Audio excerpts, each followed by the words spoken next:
Hi all welcome to food for all. இன்றைக்கி நம்ம சேனலில் ரொம்பவே டேஸ்டியான கஸ்டர்ட் புட்டிங் ரெசிபி தான் எப்படி பண்ணுறதுன்னு பார்க்க போகிறோம். இது குழந்தைங்களுக்கு ரொம்பவே பிடிக்கும். நீங்கள் அந்த சம்மர் வெக்கேஷனில் கண்டிப்பாக இதை குழந்தைங்களுக்கு செஞ்சு கொடுங்க. வாங்க எப்படி பண்ணுறதுன்னு பார்க்கலாம். ஃபஸ்ட்டு ஒரு பவுலில் நான் இன்றைக்கி 2 ஸ்பூன் கஸ்டர்ட் பவுடர் சேர்த்துருக்கேன். நான் இன்றைக்கி பேக்கர்ஸ் பிராண்டோட கஸ்டர்ட் பவுடர் எடுத்திருக்கேன். நீங்கள் வேறு எந்த பிராண்ட் வேணாலும் யூஸ் பண்ணிக்கலாம்.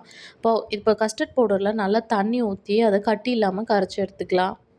இப்போ சைனா கிராஸ் இல்லை அகர் அகர் இல்லைன்னா கடல் பாசின்னு சொல்லுவாங்க. இதை நல்லா குட்டி குட்டியாக கட் பண்ணிவிட்டு அது மூழ்கிற அளவுக்கு தண்ணி ஊற்றி ஒரு 10 to 15 நிமிஷத்துக்கு நல்லா ஊற வச்சு எடுத்துக்கலாம்.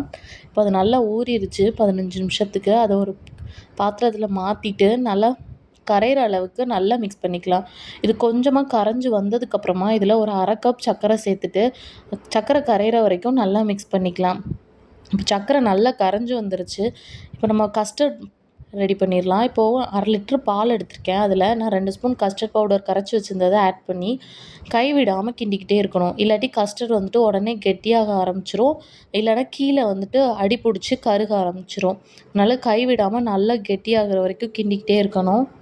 கஸ்டர்ட் கொஞ்சம் கருகிருச்சுன்னா அது அந்த புட்டிங்லேயும் அந்த ஸ்மெல் வர ஆரம்பிச்சிடும். அதனால கைவிடாமல் கிளறிட்டே இருங்க. இப்போது நான் இது கூட 1/2 கப் சர்க்கரை சேர்த்துக்கிறேன். சர்க்கரை சேர்த்துட்டு நல்லா கலக்கிட்டே இருக்கணும். கூடவே கண்டென்ஸ்டு மில்க் 1/2 கப் சேர்த்துருக்கேன். அதை சேர்க்கும்போது கஸ்டர்ட் வந்துட்டு நல்ல க்ரீமியாக இன்னும் ரிச் டேஸ்ட்டாக இருக்கும். இது கூடவே ஒரு 1/2 கப் போல் ஃப்ரெஷ் க்ரீம் வந்து ஆப்ஷனல் தான்.